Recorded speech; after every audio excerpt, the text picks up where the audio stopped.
Hi everybody and welcome to this tutorial everybody, and welcome to this tutorial where I will talk a bit about fills, licks, riffs, and all other cool stuff that you can play in between your chords.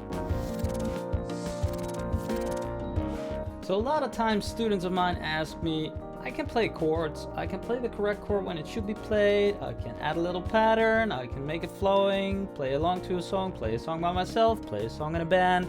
It's all well and good, but what do I do now? Except from just laying down those chords, how can I transition to make this even cooler? And I think that's a great question, and it's something that I've struggled with myself for years as well. So it can be super untangible, right? So you have those chords and you play, and then what? What do you do? Well, let me explain how I like to approach this.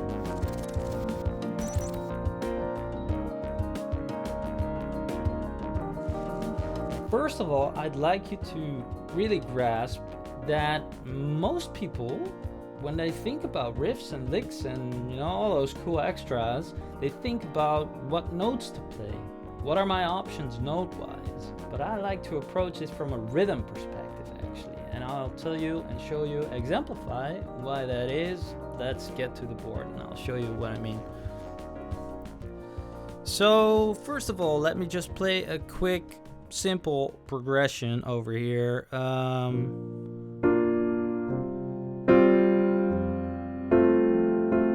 Yeah, something like that. So that's B flat, C, so that we have something to work with. Okay, so we're kind of in the key of F, I guess. We're playing B flat, C, and F. So let's say that I would play it in eighths, like this. So that's our rhythm. 3, 4, 1, 2, 3, 4. 1, 2, 3, 4. Right. So that's our basics, okay? I do this because I sort of like to subdivide this. If I play something more difficult, basically it's just a matter of playing and leaving open specific accents in time. Let me show you. So let's first of all strip this down to quarters with the left hand. I'm just playing the 1 and the 5. If that's difficult for you, then you could also play just the root. Okay? Or if you like to fill it up, you could play the whole chord, but I think that might make it a little muddy over there. Yeah, I like to play it like this. And then maybe octaves over there. So the right hand plays eighths, okay?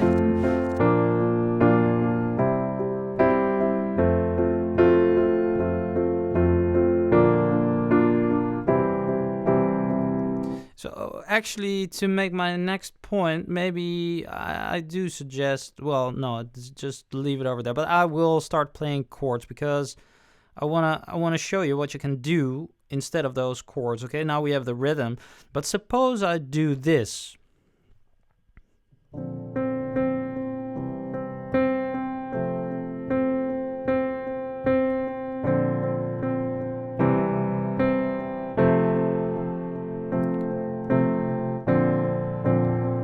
So the left hand plays the basic quarter groove, right?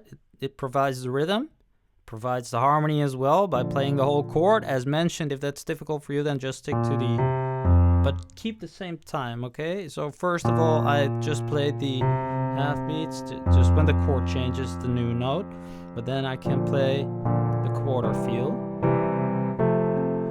while the right hand plays those eighths.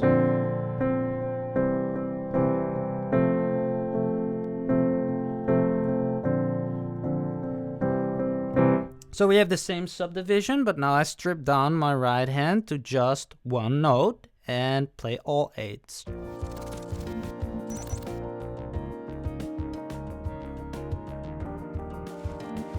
Now let me show you what happens when I start taking away some eighths.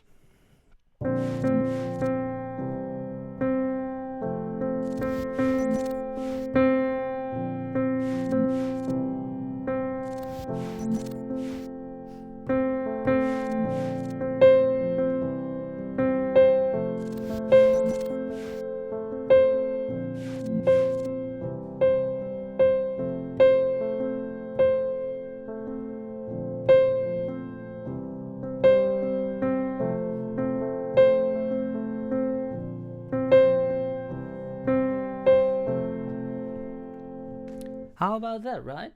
A one-note solo, because we still have those chords over there. And I just used one note. Okay, I doubled it in octaves, but you get the drift, right? It was also pretty cool when I just played that one note over there. So say we want to take this one step further. Well, how about when I play another note from the chord?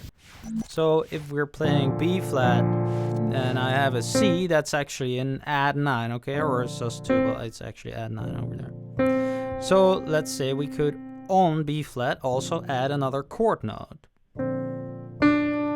Yeah, and on the C, for example, another chord note, although the C is an actual chord note over there. And then on the F, or so we have and then as options. Let's see what we can do with that.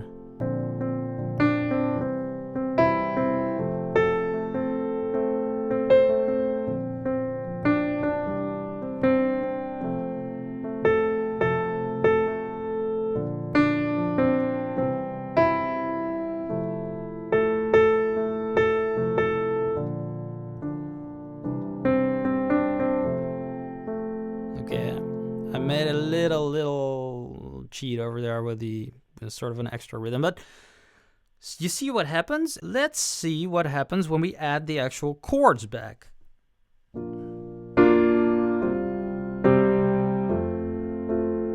Yeah, those were the quarter beats.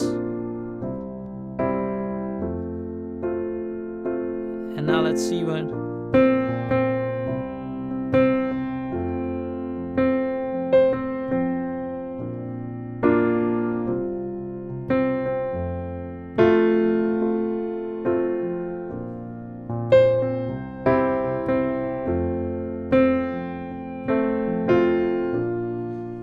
You see how this already gives some body to this piece and alternates by just playing all quarter chords.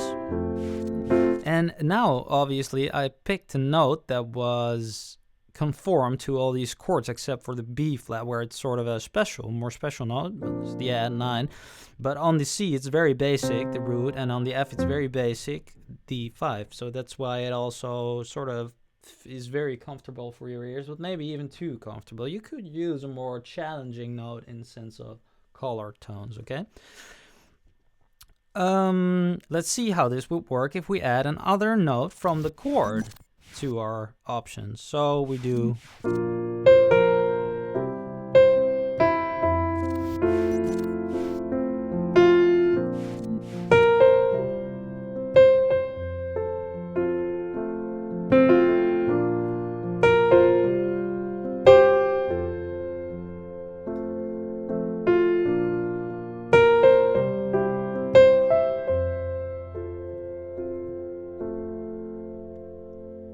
Got it? So instead of trying to blast out a whole couple of notes, it's just, timing is golden. It's so much cooler to play like this, stay in the groove with lesser notes, but keep it steady and keep it cool, keep it nice, think about what you want to hear, and then try to explain it. It's very often in a chord note or a tonal note. Then just, okay, what are my options? I'm just gonna...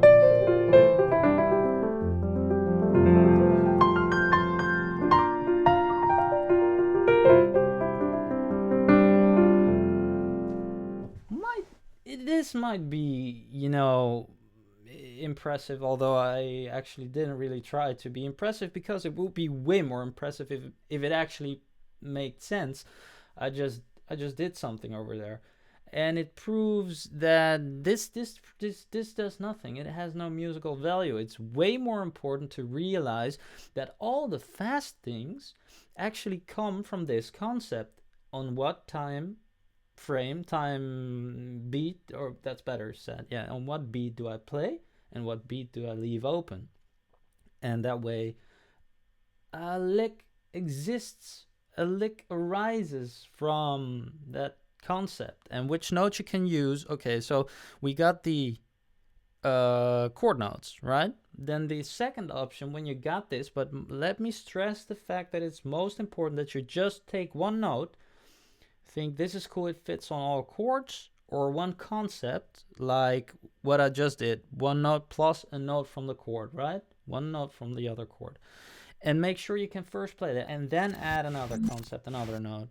But if you wouldn't want to take this a step further, then you can think about pentatonic scales. You can think about blues scales. You can think about the whole key of the song eventually. So